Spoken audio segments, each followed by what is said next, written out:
Her voice sounded confident, almost bold. In front of the cameras, she stood erect and held her gaze steady. María Fernanda Bonilla Archila, the prime suspect in this tragic case, assured everyone that she had the truth on her side. She demanded that the court consider her actions as acts committed in a state of intense emotional tension, not as cold-blooded crimes. But a recently surfaced audio recording called every word into question. This story began in the shadows of the tropical forests of Guatemala, where 21-year-old Melissa disappeared forever. She didn't show up for the party she wanted to attend. She didn't answer her phone. She disappeared, leaving only anguish, fear, and despair in the eyes of her mother, who transformed from a police officer into a woman desperately searching for her daughter. The body was found the next morning. Among branches and dry leaves, in a silence broken only by the sounds of nature, Melissa lay with traces of a struggle, strands of hair, and a branch in her hand. All this indicated that she had tried to fight back until the very end. This story wasn't just another case, it was a cry that broke through the noise of indifference. And now the justice system must respond to this cry. Melissa Alejandra Palacios Chacon was born on November 15, 1999 in the small town of San Jorge in the Zacapa department of Guatemala. She grew up in this quiet corner with her brothers and her mother, Anabela Chacon, a strict but fair woman who worked in the National Civil Police. Melissa showed a vibrant character from an early age. She was ambitious and charismatic. She skillfully combined tenderness and strength. Her brother was more than just a relative to her. He replaced her father. Her relatives described her as responsible, modest, and determined. Melissa dreamed of becoming an auditor. This wasn't just a wish, but a clear life plan. After graduating from high school, she began a technical degree program and had already taken the first steps toward earning a full diploma. But on July 4, 2021, everything came to an abrupt end. That morning, she told her mother that she would be attending her friend Cecilia's birthday party that evening. Time passed. The sun was setting, but Melissa didn't return. Her phone was turned off. This was unusual, as she always kept in touch. Around 10 a.m., the worried mother spoke to Daniela, one of her daughters. She told her that Melissa had sent a voice message. She and her friend were in another city. The car had broken down, but they still wanted to go to the party. The mother immediately called Cecilia. However, she received an unexpected response. Melissa hadn't arrived. This was a real warning sign. The young woman didn't disappear without a trace and didn't break her promises. Annabella wasted no time, went to the nearest police station, and reported her missing. The Isabel Claudina Alert, a mechanism used in Guatemala for the disappearance of women, was activated. In the following hours, her photo spread through the news and social media. Annabella personally visited hospitals and morgues to find any clues. There were no answers. Desperate, she called Cecilia again. She repeated the same thing. The young woman hadn't come. And then the next morning, a message came from local woodcutters. They had found the body of a young woman in a wooded area. When the police arrived at the scene, there was no longer any doubt. It was Melissa. Her life ended at the age of 21. Her body showed signs of violence. In her hands, she clutched a branch and a stone. These may have been her last means of defense. Strands of hair were found nearby, indicating that she had been forcibly brought to that place. It was obvious that she had resisted, but fighting evil alone is too difficult. Her family was in deep mourning. A public outcry ensued. People demanded justice. Melissa's gruesome fate could not remain obscured. Forensic experts determined that Melissa died of a head injury caused by being hit with stones. They also confirmed that there were no signs of aggressive harassment. The autopsy results indicated that the crime was brutal. Additionally, a characteristic mark was found around her neck, indicating that she had been strangled with a rope before being beaten. The experts' reports emphasized the particular cruelty of the crime and suggested the possible involvement of more than one person. This only intensified the outcry and increased the tension in the family's fight for justice. The Women's Prosecutor's Office immediately became involved in the investigation.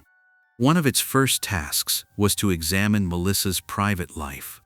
Investigators questioned her family to determine if she had a romantic relationship, but her relatives assured her that she had neither a boyfriend nor a serious relationship. They also investigated whether Annabella, Melissa's mother, had been a police officer and had received any threats. However, she stated that she had never encountered any hostility in her professional environment. Another line of investigation focused on the possibility that someone might have ambushed Melissa while she was alone and deprived her of her freedom. A key clue was a voicemail Melissa sent to her sister. In it, she stated that she was with a friend. This prompted police to investigate the young woman's circle of friends. With the help of specialists, the relatives were able to trace Melissa's last telephone contacts. It turned out that the last person she had spoken to was 20-year-old María Fernanda Bonilla Archila. Investigators immediately contacted Melissa's relatives to find out who this woman was. It turned out that she was a childhood friend of Melissa's, with whom she had been in the same class. However, as María Fernanda herself claimed, they had had little contact recently.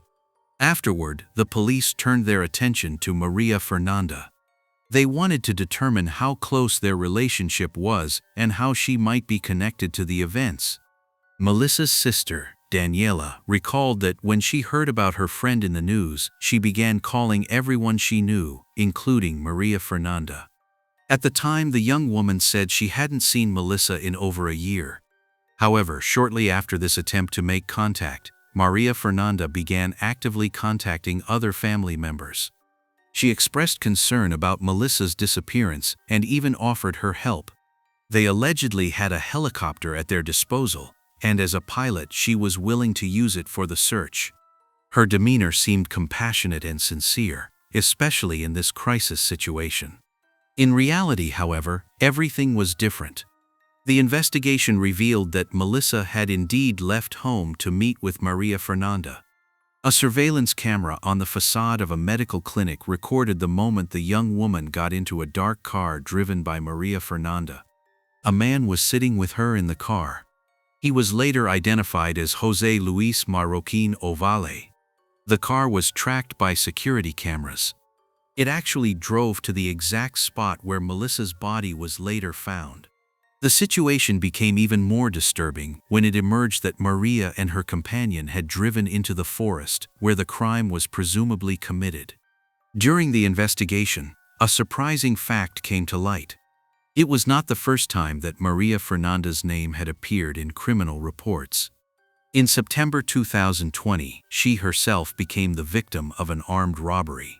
She was known in the area not only as a well-known figure but also as the daughter of a former mayoral candidate in a municipality in Zacapa. María was known as a person with a strong character. She often emphasized her independence and said she was proud of her determination. The public followed her life closely, thanks in part to her connections and her activities in public life. María Fernanda was known in her community as someone who participated in air rescue missions and was considered by many to be a symbol of strength and independence. However, there were other opinions. She was considered a person with a dual personality, outwardly friendly, but with a dark side inside. Behind the image of a courageous and strong woman she created lay a more complex and ambivalent character. And at this moment, the investigation had to answer the most important question: why would María have decided to do such a thing to Melissa when they had supposedly not been in contact for a long time?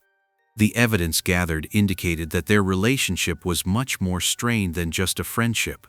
Although they had known each other since childhood, Melissa's relatives reported that this friendship was coercive and oppressive.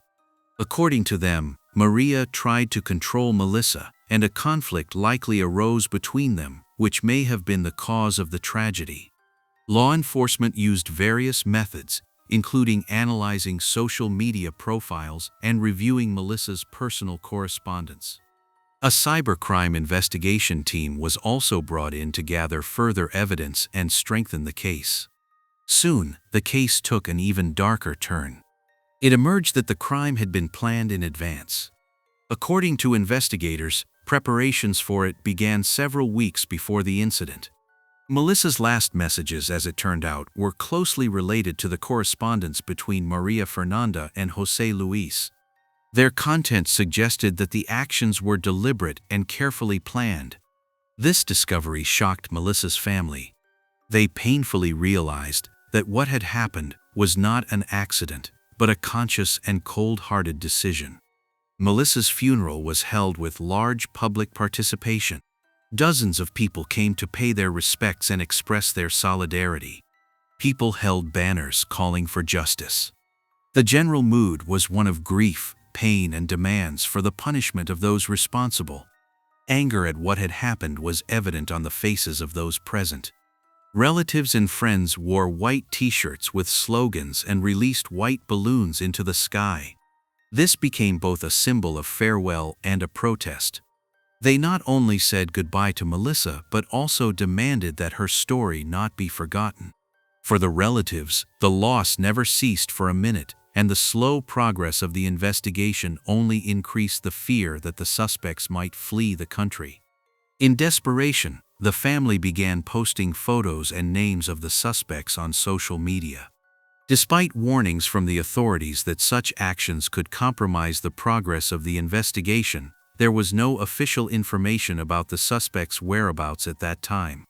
However, thanks to the family's cooperation with the public prosecutor's office and the active investigation, a lead was found. The suspects attempted to flee abroad. On August 25, 2021, María Fernanda and José Luis were arrested in another region of Guatemala, in San Lucas, Zacatepeques. Upon her arrest, María attempted to justify herself by claiming that she was not hiding, but was there for professional reasons related to her work as a pilot. Despite this, her behavior remained harsh. She refused to answer questions and stated that she would only speak in court. The investigation revealed that several people were involved in the crime. When María was charged, she denied any explanation, but the evidence collected and the experts' conclusions pointed to her direct involvement. 2 weeks later, on September 9 of that year, both detainees were formally charged with a crime related to an assault on a woman. The court ordered 3 months of pretrial detention while the investigation continued. At the beginning of 2025, the situation in the Melissa case remained tense. In February, Guatemala's Supreme Court decided to strip the first judge in the case of immunity after it was revealed that he had changed the defendant's elements and reduced the charges. Melissa's family also drew attention to the privileges granted to María in prison. They reportedly had access to a private vehicle, kitchen cleaners, and cell phones. In April, the new judge rejected Melissa's mother's request to convert the offense to a more serious one. This raised new doubts about impartiality. Family members claimed to have seen relatives of María Fernanda visiting the court at night and on weekends. There were reports of suspicious individuals standing guard near the courthouse, prompting the family to request that the case be transferred to a court with a higher level of security. The decision on whether to refer the case to a court for trial remained pending. In August, an administrative procedure was initiated against the first judge. It was investigated whether María or her associates had paid bribes. During the same period, the public prosecutor's office attempted to prosecute the woman for illegally using communication devices in detention centers, but she did not appear for the trial, citing her discomfort. The investigation was again delayed due to legal proceedings. Meanwhile, Melissa's relatives and friends organized street protests to demand justice. The public prosecutor's office also requested that the case be transferred to a special court, citing threats and bias. However, in January, the court rejected this request. The defense proposed a guilty plea in exchange for a reduced sentence, but later abandoned this strategy. The latest information on the case was received on March 12. The preliminary hearing was scheduled to take place that day. However, the hearing had to be postponed. The family's representatives requested that the judge be recused because he continued the proceedings despite the defense's rejection of the guilty plea. The law stipulated that the judge had to decline recusal in this case. The recusal was partially granted, and it was decided that another judge from the same court could hold a hearing in the coming days to consider the possibility of releasing the defendants. Maria, who was 24 at the time, was brought to court under heightened security. In addition to the police, she was accompanied by a private security guard. She wore a protective vest, and her appearance reflected determination. She claimed that she had not committed the crime intentionally but had acted in a state of strong emotional excitement. According to her, she was ready to accept responsibility. However, she did not consider her actions serious. She showed no understanding of why Melissa's relatives feared that she might be released. According to María Fernanda, she faced the justice system calmly, was full of faith and confidence, and believed that God had given her strength. She claimed that she was prepared to face the consequences of her actions and did not consider herself dangerous. She also stated that she had allegedly never lost in legal disputes with Melissa's family, including the proceedings before the Constitutional Court. The woman clearly stated that she pleaded not guilty. A few days later, however, a new audio file was made available to investigators. The recording, made shortly before the crime, was confirmed as authentic. In light of this evidence, the institution representing the interests of the police officer's family called for a review of the case and a new charge under a more serious offense. In particular, the audio recording and the correspondence between the defendants indicated that the crime had been planned in advance. An audio recording that makes your blood run cold. Statements that disappeared from the record. A judge who was replaced at the last minute. Almost 4 years have passed since the evening Melissa left home and never returned. The culprits have been identified, their faces are all over the news. Their names are on everyone's lips, but they are still not convicted. Until her last breath, she fought for herself, for her life, to be heard. And today her family is fighting to ensure that this cry is not drowned out by the system. When justice becomes a business and evidence a currency, the question becomes, whose side will the court side with? And if the friend Melissa knew since childhood did indeed plan the murder, what was the true motive? Envy, obsession, or something no one has dared to say yet? The case is not yet closed, but one thing is clear: someone is determined to prevent the truth from coming out. And the worst may still be to come. Melissa's family continues to fight for the truth. After so many years, they still hope that justice will prevail and both suspects will receive the punishment they deserve. Thanks for watching, and take care.